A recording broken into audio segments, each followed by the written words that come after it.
अपने सही लोग निकले हैं, अपने की चीज नहीं निकले, अपने लोग निकल निकल के चले गए। वो अपने भाई उनका ध्यान रखेंगे, आवश्यकता पड़ेगी उनका राजनीतिक रूप से भी ध्यान रखेंगे, दूसरी चीज से भी ध्यान रखेंगे, लेकिन हावी अपने ऊपर किसी को नहीं होने देंगे। इस चीज का भी ध्यान रखना है। और देखिए, जो लड़ते हैं वो सादत मिलती है उनको। आज भगत सिंह जी क्यों याद करते हैं? वो अगर देश के प्रधानमंत्री बनते हैं, कोई याद नहीं करता।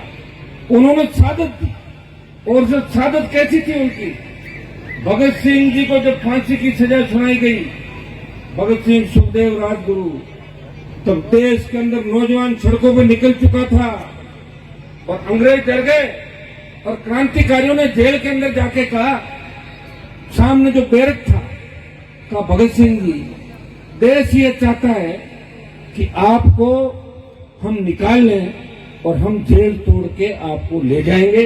उन्होंने एक पत्थर पे कागज रख के और उस कागज पे लिख के फेंका उनके पास। तो भगत सिंह जी ने क्या लिखा? देखिए कितना बड़ा विचारक थे वो, और हमारी कौम से थे, क्या उम्र थी उनकी। उन्होंने लिखा कि अगर तुम मुझे छुड़ा लोगे, जो जलजला देश के नौजवानों के अंदर अंग्रेजों के खिलाफ, मेरे छूटते ही वो जलजला खत्म हो जाएगा और लोग आजादी भूल जाएंगे और लोग कह देंगे हमने भगत सिंह को रिहा करा लिया, इसलिए मैं फांसी पे चढ़ूंगा और मैं फांसी पे चढ़ूंगा तभी हिंदुस्तान आजाद होगा। ये जलजला आखिरी दम तक रहना चाहिए। इसलिए हनुमान बेनीवाल इस कौम के लिए लड़ाई लड़ रहा। मुझे भी पता है मैं कितना बर्बाद हो रहा हूँ, पूरी जवानी बर्बाद कर ली मैंने। हाँ, एमएलए एमपी बना भी लेते हैं, हार जाते हैं, जीत जाते हैं। क्या मेरा मन नहीं करता कि मेरे सामने 2-2 कोटी के लोग सायरन बजाते हुए मिनिस्टर निकलते हैं, जिनकी कोई औकात नहीं, वो मेरे घर के सामने निकालते हैं। लोग कह रहे मंत्री जी आगे, मंत्री जी आगे। अरे इनकी औकात क्या थी? ये तो मेरे से टाइम मांगते थे 10 साल पहले। समय समय की बात है, या तो मैं सरेंडर करूं, मंत्री बन जाऊं, लेकिन मैं रह नहीं पाऊंगा, मैं सरेंडर कर नहीं सकता। मैं चाहता हूं कि सत्ता पूरी आपके हाथ में आए, तब ये आदेश हो। मैं कह रहा हूं, अब की बार अगर 10-15 एमएलए में पढ़ाए जाते, थोड़ा सा सोच लेते आप लोग, मुझे समझ नहीं पाए। सारे हनुमान बेनीवाल बढ़ के घूम रहे थे, ठेका ले लिया आप सबने। कोई कह रहा मेरे कहने से दिलाना का टिकट दे दो, कोई कह रहा भोपाल तक मैं जीता दूंगा, ये लूनी मैं कर लूंगा। क्या जीता देगा? नौकी तरह कर लिया आप लोग। क्या कर दिया? मुझे अकेला छोड़ दिया और लास्ट में 6 करोड़ बच्चे, उनकी भी हवा निकल दूंगा, हवा निकल पड़ेगा। कोई नहीं पूछ रहा भाई। कभी कभार गीत गाए जाते हैं, एक हवा चली कि वो किया और वो नौकी तेरा, वो निकल गई हवा, ऐसी ही चलती है। पढ़ते हैं उसको खत्म भी कर देते हैं, ये भी सही है। तो मैं पीछे पड़ा हूं कई लोगों के, और कईयों का दिमाग ठीक भी किया, कईयों को जो जगह थी उधर डाला, लेकिन व्यक्ति अकेला हूं। जो लोकतंत्र के अंदर हमें सीटें की, वो सीटें नहीं मिली। जगह राजस्थान और संख्या बल के हिसाब से, इसमें कोई दो राय नहीं। राजस्थान में कोई ऐसा नेता नहीं जो आपकी बराबरी कर सके। एक आह्वान पे 2 लाख 5 लाख आप इकट्ठे हो जाते हो, किसी की औकात नहीं कि 50,000 की संख्या क्रॉस कर सके दूसरे बड़े बड़े नेताओं के मगर। हाँ, हो सकता है कि वो रील चला दे, 50 को 200 बता दे रील के अंदर, या 2,500 बता दे। रील वाले नेता जरूर आपको मिल जाएंगे अलग समाजों में, लेकिन रियल लीडर नहीं मिलेंगे। रियल नेता इसी समाज के अंदर है जो देश के हमारे भाइयों को न्याय दिला रहा है। वो यादव की बात भी करता है, वो गुर्जर की भी करता है, वो मुसलमान की करता है, वो मेघवाल भी करता है। वो कहता है हाईकोर्ट के जज बनाओ इन जातियों के, बन गए जज, बीच में कट गए तो मैं तो क्या कर सकता हूँ। मेरा तो प्रयास था कि मैंने याद दिलाया, याद दिलाने का काम मैं करता हूँ। बाकी अपने लोग भी जैसे भी याद दिलाता हूँ। कुछ बीजेपी वाले बात करते हैं, कुछ कांग्रेस वाले करते हैं, तो बेचारे बात याद कौन दिलाए, पहल कौन करे। पहल मैं कर रहा हूँ। अब मैं आपको आजकल में हम एक आंदोलन की घोषणा करेंगे, ऐसा ही भर्ती रद्द कराने का, और पेपर लीक की जो घटना है वो सीबीआई के अंदर जांच दिलाना। उसमें हम थोड़ी हमारी ताकत भी देख लें कि आरएलपी में ताकत बची है कि कम हो रही है। तो ये जयपुर से करेंगे हम शुरुआत, जोधपुर से भी कहीं कहीं हो सकती है। हम एक बार सरकार के घुटने टिकाएंगे। जितने भी भ्रष्ट तंत्र के अंदर लोग चले गए नकल करके या पेपर लीक करा के, उनको घर भिजवाएंगे, उनको सलाखों को पीछे दिलाएंगे। तभी हमारा नौजवान हमारे पे भरोसा करेगा, इस राजस्थान की व्यवस्था पे भरोसा करेगा। कर्ज मुक्त किसान, पहली बार इस लोकसभा के अंदर 5 बार इस मामले को उठाया। देश के कृषि मंत्री से मैं मिला, बात समझते हैं किसान। मैंने कहा कर्जा माफ होना चाहिए, बोले हम भी प्रयास करें। आप लोग और करो, आंदोलन करो। और निश्चित रूप से अगर देश का किसान का कर्जा माफ हो जाता है तो एक बार बूस्टर डोज आपको मिल जाएगा और किसान रात ले लेगा उस कर्ज माफी में, सारा कर्जा माफ होगा, जितना भी कर्जा। ये प्रयास हम लोग करें। कर्ज मुक्त किसान, टोल मुक्त Rajasthan, state highway toll free किए थे, कोशिश करेंगे पहले स्टेट हाईवे हो, फिर दूसरा टोल मुक्त, फ्री बिजली, सशक्त लोकायुक्त, भ्रष्टाचार जहां भी हो वहां तुरंत एजेंसियां काम करे तो भ्रष्टाचारियों को पीछे ठोक सके। मैं धन्यवाद दूंगा जोधपुर के लूनी के हमारे नौजवानों को, चाहे अनीता जाट का मामला हो, चाहे हमारे उसका लवली का मामला हो, चाहे दूसरे मामले हो। जब जब आप सड़क पर बैठे, सरकारें झुकी और सीबीआई जोधपुर आई, उसके अंदर तमाम जो सीबीआई के अंदर मामले चल रहे हैं, चाहे मनोहर राजपुरोहित का मामला हो, चाहे कमलेश प्रजापति, वो भी हम कोशिश करें उन मामलों में भी हमें सफलता मिले। लेकिन पॉलिटिकल लोग कहीं कहीं किसी की चोरी छुपे पर्दे के पीछे से मदद कर देता, कोई बीजेपी वाला कांग्रेस भी कर देता, कांग्रेस वाला बीजेपी कर देता। एक व्यक्ति लड़ रहा है, लेकिन लड़ाई से ये तो तय है कि कभी न कभी ठीक होगा, और ये ठीक हो रहा है धीरे धीरे। कि कम से कम ये तो बात चली राजस्थान के अंदर। मेरे को लोग कहते हैं कि हनुमान जी आप इतने साल हो गए क्या कर दिया? मैंने कहा मैंने ये कर दिया कि जो जो लोग मेरे साथ थे वो सब भाग गए छोड़ के मुझे, मैं अकेला बच गया। अब एक बात तो चल रही राजस्थान के अंदर कि हनुमान बेचारा अकेला लड़ाई लड़ रहा है। मैं यही चाहता था कि अकेला लड़ रहा हूं, आ जाओ जिनको साथ करना, मना थोड़ी कर रहा हूं, मैं नए नेता तैयार कर रहा हूं। धैर्य के साथ लड़ेगा, अपने आप हो जाओगे। जनता वोट देने को तैयार है, थोड़ा भरोसा जीतो लोगों का, हिम्मत रखो, हौसला रखो, मुझे सर्च करो, मुझे देखो। पता नहीं क्या क्या आरोप लगाते लोग मेरे पे कि हनुमान जी के पास तो इतना पैसा है, ये है वो है। अब आप बताओ 2015 मॉडल गाड़ी लेके घूम रहा हूँ, कई बार बंद हो जाती बीच में, पता नहीं आपको। मेरे साथ घूमने वाले सारे कहते हैं, सरपंच साहब तेजाराम जी कह रहे थे कि साहब वो गाड़ी बड़ी ले आऊँ क्यों, तो बताओ सही तो नहीं भरे जा रहे पूरे मेरे से। लेकिन मैं आपको भी परेशान नहीं करूंगा। अभी तक मैंने मेरी पार्टी के लिए चंदा नहीं मांगा, जोड़ी नहीं फैलाई। कोई ये नहीं कहते कि हनुमान चंदा मांगता घूम रहा है। बाकी बीजेपी भी चंदा ले रही है, कांग्रेस भी ले रही है, इलेक्टोरल बॉन्ड ले रहे हैं। बीजेपी के लोगों ने गाय का मांस निर्यात करने वाली कंपनियों से चंदा ले लिया, लेकिन कुछ भी नहीं हुआ कांग्रेस पार्टी से, उसको मुद्दा भी नहीं बना पाई। मैंने 1 रुपया नहीं लिया आप लोगों से। बच्चे गाड़ियां लाते हैं, रैली की व्यवस्थाएं हो जाती है, छोटा मोटा सेवा कोई कर देता, और मुझे पैसे का शौक नहीं, मुझे सिर्फ शौक है आपकी सेवा करने का और इस कौम का सम्मान देश में बढ़ाने का। मैं चाहता हूं कि देश के हर कोने में बात चले कि ये कौम जिसने देश की रखवाली के लिए मुगलों का दिमाग ठीक किया, दिल्ली पे राज किया, और मोहम्मद गजनी और गोरी को उन्होंने धूल चटाई, और इतिहास जिसके संघर्ष और वीरता चाटा पड़ा है, लेकिन जो सम्मान महाराजा सूरजमल को मिलना चाहिए था वो देश के अंदर मिला नहीं।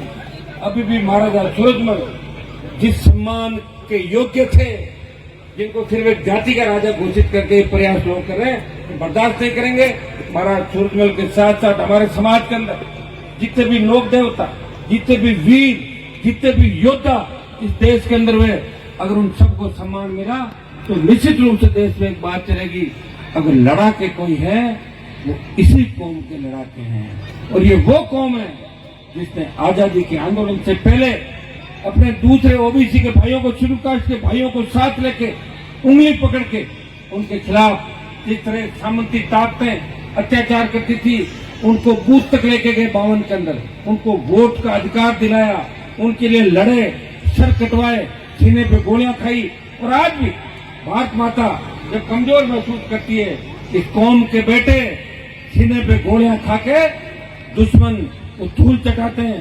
पाकिस्तान के, अफगानिस्तान के और चीन के कई लोग जब मिलते हैं दिल्ली के अंदर, वो एक ही बात कहते हैं कि हमारे पाकिस्तानी फौजी और चाइना के फौजी एक ही चीज से डरते हैं, जहां आर्मी खड़ी रहती है।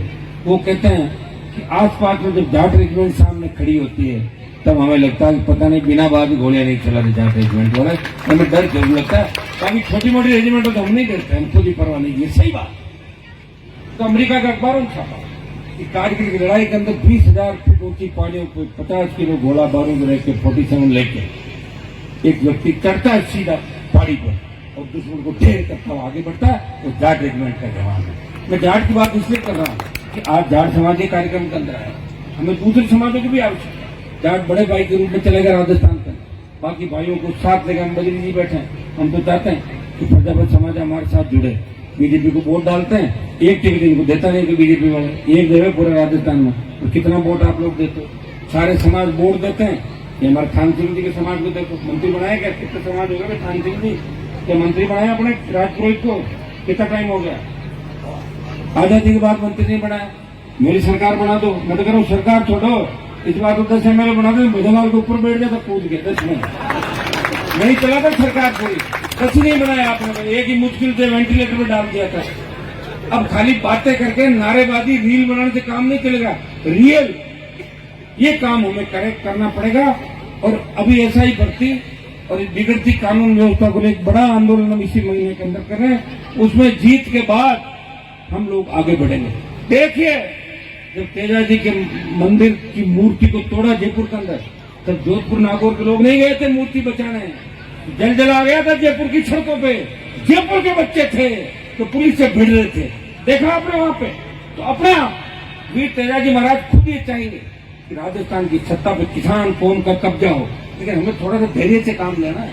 जोधपुर में तो अपन एकदम से इकट्ठा हो जाते हैं, लेकिन वहाँ जयपुर जैसी जगह पे जहाँ मंदिर था, वहाँ कोई चारों तरफ हमारी संख्या नहीं है, लेकिन दूसरे लोग भी आए और हमारे समाज के बच्चे टूट पड़े और पुलिस भागती हुई नजर आई थी वहां पर। देखा आपने? सीकर के अंदर, मैं पुलिस के खिलाफ नहीं, लेकिन पुलिस हमारी शादी के अंदर जाती है और हमारे लोगों में लाठीचार्ज करती है, और वहां का एसपी कहता है कि मैं शादी नहीं होने दूंगा। मैंने कहा तेरे में दम है क्या? या भजनलाल के रोक के दिखा शादी। मैं कहा मैं नहीं आ रहा हूँ, ये बच्चे आ रहे हैं। तो 100 बच्चे खड़े रहे, शादी भी करा दी, अपने गीत भी बजा दिए, घोड़ी पे चल रहे हैं दूल्हे दुल्हन, और सारा काम बढ़िया हो गया। पर देख लिया आपने सीकर का तो नाम चल रहा है राष्ट्रीय लोकतांत्रिक पार्टी का झंडा लेके, और एक बयान कोई दे देता है राजस्थान के अंदर कि RLP वाले आ रहे हैं, तो सरकार की सूसू निकल जाती है। बता रहा हूँ आपको। तो भाइयों, अपनी ताकत को पहचानो, हिम्मत रखो, सारा काम ठीक होगा। काम करने वाला मैं ही हूँ। कांग्रेस बीजेपी के अंदर जो बैठे हैं वो भी दुख पा रहे हैं बेचारे, वो भी रात अंदर मेरे से ही मिलते हैं, साहब कहीं करा बताओ। करूँ क्या? मेरा तो वोट MP का है, वहां तो कोई सरकार गिरानी, बता दो एक वोट डाल दूंगा। राजस्थान में मेरा MLA तो छोड़ा नहीं आप लोगों ने, फिर भी तैयार है। बताओ क्या करना है? अच्छा व्यक्ति राजस्थान का नेतृत्व करे। हमें को भजनलाल से दुश्मनी नहीं, भजनलाल से मेरी क्या दुश्मनी? ये बेचारा आम आदमी था, आम व्यक्ति बना। ये तो वसुंधरा को तकलीफ है, उन नेताओं को तकलीफ है जिनके बाहर ये खड़ा रहता था, वो CM बन गया और बेचारे बाहर खड़े हो गए। मुझे क्या तकलीफ? मैं तो भजनलाल के, मेरे तो कोई संबंध है नहीं। मैं तो जब मेरे जमाने में नेता था, भजनलाल को जानता भी नहीं था कौन भजनलाल। फिर बीजेपी छोड़ के बाहर आ गया, उसके बाद चाहे भजनलाल हो चाहे रामलाल हो, मुझे वहाँ क्या करना होता है? मुझे खुद की पार्टी, मैं तो रोज मेरी पार्टी का खुद विस्तार करता हूँ, बनता हूँ। भाई सबकी अलग अलग पार्टियां होती है और सब अपनी पार्टी के बॉस होते हैं, सब अपनी पार्टी के अध्यक्ष जो बैठते हैं उस पार्टी मीटिंग में। तो राहुल गांधी भी वहीं बैठता है, मोदी भी वहीं है, नड्डा भी वहीं है, हनुमान बेनीवाल भी वहीं बैठा है। हाँ, किसी का 1 MP है, किसी के 6 है, किसी के 150 है, किसी के 200 है। तो मैंने तो आपका सम्मान बढ़ाया। मदरना साहब ने अलग पार्टी थोड़ी बनाई थी, उनके तो ऊपर बैठते थे गांधी परिवार, वो तो यहाँ नीचे बैठे थे जयपुर में। मैं तो दिल्ली के अंदर बैठता हूँ। नाथुराम जी ने नहीं बनाई पार्टी, बदली थी, 40 पार्टी बदली नाथुराम जी ने, एक दिन में 3 पार्टी बदली। मैंने कभी पार्टी बदली नहीं, बदलते ही नहीं बना ली। तो ये नहीं कहते तू उधर घुस गया और मैंने समझौता नहीं किया। बीजेपी मेरे पीछे भागी थी और मैंने बीजेपी को छोड़ा, तो कांग्रेस ने हाथाजोड़ी की कि आपको 2-3 सीट देके, धोखा देके मेरी सीट ली, बाड़मेर को ले गए। और कांग्रेस को मेरी जरूरत थी और कांग्रेस 11 सीट पे, कांग्रेस ने राइट नहीं किया उपचुनाव के अंदर। कांग्रेस की क्या स्थिति हुई? 4 जगह जमानत जब्त हो गई राजस्थान के अंदर कांग्रेस पार्टी की। कांग्रेस के अंदर भी कोई ताकत नहीं। ये हमारे बच्चे ही हैं कांग्रेस के अंदर, जो कांग्रेस के NH यूथ कांग्रेस को मजबूत कर रहे हैं। बच्चों, भारतीय जनता पार्टी आपकी दुश्मन है, लेकिन कांग्रेस भी उतनी बड़ी दुश्मन है जितनी भारतीय जनता पार्टी। इस बात को भी याद रखना। और हमें जी तेजा जी महाराज की जो अपन मूर्ति लगाकर संदेश दे रहे, यही तय करना है कि लूणी विधानसभा क्षेत्र के अंदर हमेशा ठगे जा रहे हो। जिसको मंत्री बनाया, वोट दिया आपने, वो व्यक्ति कभी कमरे में बैठ के नहीं कहता कि जाट समाज ने वोट दिया। वो एक ही बात कहता है कि जाट समाज के वोट तो बद्री जी को गए, तो बद्री जी गए, तो बद्री जी का आए तो नहीं वोट 60,000। तो 16,000 रुपये अटक गए थे, उन 5-7 हजार तो कुमारों के वोट में होंगे, है कि नहीं है? जाटों को 10,000 जोड़ लो, तो जो लेके मुकर जाए उसका दोबारा ऐसा इलाज करना है जो नजदीक में है, लेकिन उसका इलाज करके वोट यूं ही नहीं डाल देना कि पता लगे पहले की तरह हो गए। अब की बात दिमाग से चलना है। ये बड़ी पंचायत जब परिसीमन में क्या होगा मैं नहीं कह सकता, लेकिन अगर परिसीमन नहीं होता है तो संग्रिया पाल ये 4-5 पंचायत अगर तय करे तो विधायक आपको बन जाएगा आराम से। दूसरी जातियां वोट देने को तैयार, गिना तो दिया आपको जाके यहाँ और गिना देंगे, और हर महीने एक जाति जुड़ती हुई दिखेगी राजस्थान के अंदर। आदि पिता आप चिंता क्यों कर रहे हैं? आप चिंता एक बात की करें कि मेरा स्वास्थ्य ठीक रहे, एक कामना आप करते रहे, बाकी मैं सब ठीक कर दूंगा। ये मैं आपको विश्वास कराता हूँ। आपने मुझे आमंत्रित किया, मैं पुनः भामाशाह साहू परिवार का हृदय से आभार प्रकट करता हूँ। ये वो समाज है जिसने वीर भामाशाह योद्धा लोक देवताओं को जन्म दिया, और जाट एक ऐसा समाज है गांव के अंदर किसी भी जाति की तकलीफ आ जाए, कोई मौत मरण हो जाए, शादी हो जाए, और कोई दूसरा के चौधरी साहब मामला गड़बड़े, पैसे नहीं है, रिपेयर है जा, बाद में देखता रहा बढ़िया कर तू दिन जोरदार, और शादी कर बढ़िया देखता रहा। ये जाट समाज है राजस्थान के अंदर। दूसरे समाज छोटी बातें करते हैं, मिर्चा को नहीं बांटने वाले घर में बात करे, बहुत मोटी मोटी बातों का काम कौन चले, लेकिन फिर भी वो लोगों को राजी रखते हैं। लोग वोट के मामले में हमसे नाराज हैं। इस बात का मंथन हमें करना होगा कि लोग वोट हमें कैसे डाले, क्योंकि लोकतंत्र के अंदर वोट की चोट से एक बार सरकार अपनी बन जाए, एक बार सीएम अपना बन जाए। देखो सीएम बन जाए मतलब ऐसा नहीं कोई भोंदू आके बैठ गया ना तो कहेंगे वो कहीं बनाए बैठ रहे, वैसा भी नहीं। सीएम अपने सपनों का जो मेहनत करने वाला व्यक्ति है, तो सारी जातियां एक बार टेस्ट आपको दे देगी ना, तब उनको लगेगा कि यार यही वास्तव मजबूत लोग हैं जो स्टेट को आगे लेके चल सकते हैं, मजबूती से काम कर सकते हैं। और मैं आपको विश्वास दिलाता हूँ कि मैं आपको धोखा नहीं दूंगा, साथ लेके चलूंगा। जहां भी आप कहोगे वैसे तो मेरे जैसा सीधा आदमी कहाँ मिलेगा आपको कि जहां कहते वहां खड़ा मिलता हूँ। रात देखी नहीं, दिन देखा नहीं, घूमता रहा, पूरी जिंदगी जवानी खराब कर दी। मुझे तो अचंभा आता है उन लोगों का जो कहते हैं कि हमारे पिताजी को 100 किलो जी ने जेल में डाल दिया। अच्छा 100 किलो ने जेल में डाल दिया, तो उनके बेटे के आगे ठुमके क्यों लगा रही हो आप? वो तो मेरा धर्म है। कांग्रेस पार्टी डीजे के आगे ठुम ठुम ठुम, वो तो हमें ज्ञान, तो खुद कहाँ जा रहे हैं? तो राजू ने पता नहीं क्या गड़बड़ करा के 18 में खाता खुलवा दिया। राजू सारे कहीं दिखते थे बेटा, ज्यादा ही करते बहुत ज्यादा करते फैन, ये फैन था बहुत बड़ा। तो भाई ऐसा ही है, यहाँ अपने लोग ऐसे हैं कि रील बनाओ, बयानबाजी करो, बैठो ना ओशियन में, धरना क्यों नहीं दे रहे हो? किसानों को ट्रांसफर में उतार रहे हैं, तकलीफ में लोग, बैंक वाले कुर्की कर रहे हैं, ढोल बजा के कर रहे हैं।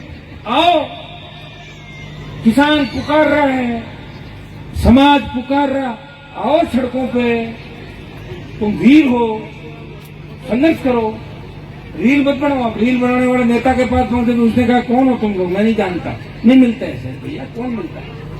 ताकत जहाँ होती है उचित लोग मिलते हैं। भाई अपन सोचे 4 बार मेरे साथ कोई फोटो खिंचा ले, 5 बार मैं खुद ही करूंगा पूरा बेचारा बार बार फोटो चल, तो ये सारे नेता बड़े नेता फोटो खिंचाने दौड़े तो मैं फोटो खिंचा रहा हूँ। फोटो खिंचाने से कोई शादी नहीं करता, ये भी सुन लो आप कि बार बार फोटो खिंचा कोई शादी कर लेगा।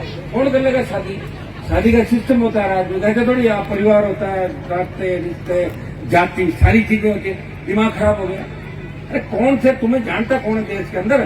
तुम तो लिमिटेड 2-3 जिलों के नेता हो, देश बहुत बड़ा है। कोटपुतली के आगे तो राजस्थान लोग भी नहीं जानते लोग। कोटपुतली क्रॉस करते हरियाणा यूपी वो आ जाते हैं, और भाषा अलग है, शैली अलग है। तो मुझे धन्यवाद दो कि बच्चों को लोकसभा दिखा दिखा के लड़ के वहाँ राजस्थान को माहौल तो बनाया दिल्ली के अंदर। लोग मजाक उड़ाते थे राजस्थान का, अरे ना ये तो थर्ड फ्रंट ही नहीं बना पाए, अपनी पार्टी नहीं बना पाई, तो कमजोर लोग हैं। एक बार कांग्रेस को वोट देकर एक बार बीजेपी को बात करते हैं। तो हमने आप मजबूती की मोहर लगाई, संघर्ष किया, और किसान आंदोलन में मोदी की सत्ता को ठोकर मार के संदेश दिया कि राजस्थान का जाट भी देश के अंदर लड़ाका है, वो लड़ाई जानता है। वीर तेजाजी महाराज का अवतार हुआ 1000 साल पहले, जिन्होंने गायों के लिए अपने प्राण दिए। हम उसी वंश से उसी कौम से आते हैं। हमें देश के किसान जवान का जब पसीना बहेगा वह खून दे के भी रखवाली करेंगे। हाँ, हो सकता है कि हमारे समाज कई चाटुकार, कई लोगों के घरों पर जाके जूते चप्पल सैंडल पता नहीं क्या क्या करवाते होंगे करते होंगे, लेकिन हनुमान बेनीवाल उन सब पापों को धोते हुए आपके समाज का सम्मान बढ़ाएगा। जब आवश्यकता पड़ी लोकसभा चुनाव के अंदर 19 में, जब मैंने पूछा आप लोगों को बताओ, एक तरफ गहलोत है एक तरफ शेखावत है, दोनों को मैं नहीं मार सकता, एक को मार दूंगा, तो आपने कहा कि पहले गहलोत को मारो, मार दिया। मारा कि नहीं मारा बताओ? अरे हराया कि नहीं हराया? आपने तो वोट दिया था। अब दोनों को एक साथ कैसे मारता है? एक साथ मैं खुद नहीं जीत पा रहा हूं, एक को मारना था ये लोग, और दूसरे को बाद में देख लेंगे, अभी समय आगे बाकी है, तैयार रहना आप सब लोग। तो तेजाजी महाराज का भी ये जो संदेश इनके आदर्शिकता को जब भी करेंगे कि सच्चाई के साथ रहना है। और मैं तो जाट उसको मानता हूं जो अपनी जबान का धनी है, कह दिया वो हो गया।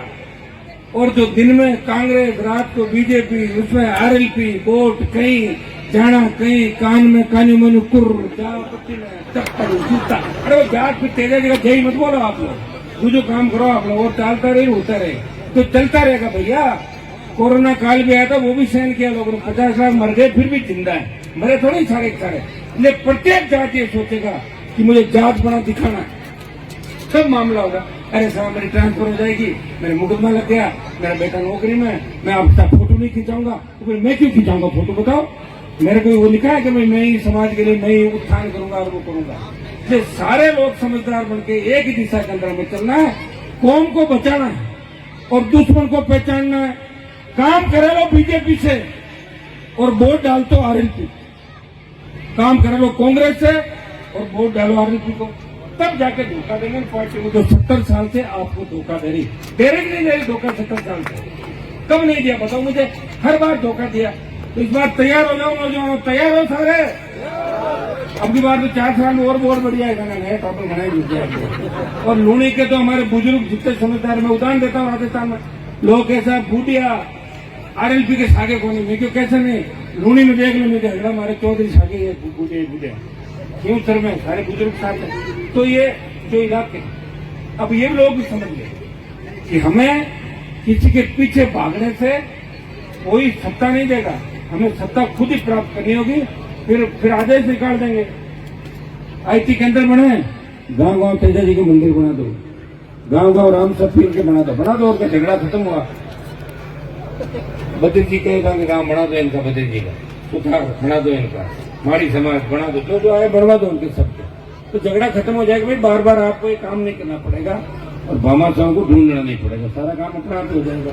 तो कोई करने वाला ही नहीं। बताओ, मुझे तो बड़ा अचंभा होता है कि महाराजा सूरजमल वीर तेजाजी के नाम से कोई ट्रेन ही नहीं, बताओ राजस्थान के अंदर देश में कोई ट्रेन नहीं चल रही है। इसे आप अंदाज लगा लो, लोग आपको पसंद नहीं करते, मजबूरी है। वोट मांगने जाओ तो नाम याद आइए, बाकी तो लोग देखना नहीं चाहते। मेरे भाइयों, संकित रहो, समझदार बनो और अंतिम लड़ाई कैसे जीते हैं। सेमीफाइनल जीत के जिंदाबाद कर लेते हो तो जीत गए, अरे फाइनल आ गए यार, फाइनल तो भूल गए, तो फाइनल को तो हार हो जाती है। तो फाइनल जीतने की लड़ाई की तैयारी करो। 2028 का फाइनल हमें जीतना है, चाहे कुछ भी करना पड़े। इस बार सत्ता में हमारी एंट्री जरूरी है, तभी नौजवान हमारे साथ बचेगा और तभी जो हमारे बुजुर्ग है इनका सपना साकार होगा। बहुत बहुत आपको शुभकामनाएं, अच्छा कार्यक्रम कराने के लिए बहुत बहुत धन्यवाद, शुभकामनाएं। और जोधपुर, बाड़मेर, नागौर, यहाँ एक अलग करंट है और वो करंट हम सीकर के अंदर भी हमने देखा, बीकानेर के अंदर भी देखा, पूरे राजस्थान में देखा कि राजस्थान का नौजवान इस बार बदलाव चाहता है। जब मैं चित्तौड़गढ़ के अंदर मातृकुंडिया मेले में गया था रात को, वहाँ 2 लाख लोग इस बात का संकेत दे रहे थे कि ताकतवर, हम लोग ताकतवर हैं, हमारी ताकत कम नहीं हुई। हिम्मत रखना हनुमान जी, आने वाला समय आपका है कि 400, 500, 800 साल की गुलामी थी, गुलामी की भेड़ों से नौजवान मुक्त करेगा और नया राज राजस्थान उस देश के अंदर स्थापित करेगा। बहुत बहुत आपको धन्यवाद। जय हिंद।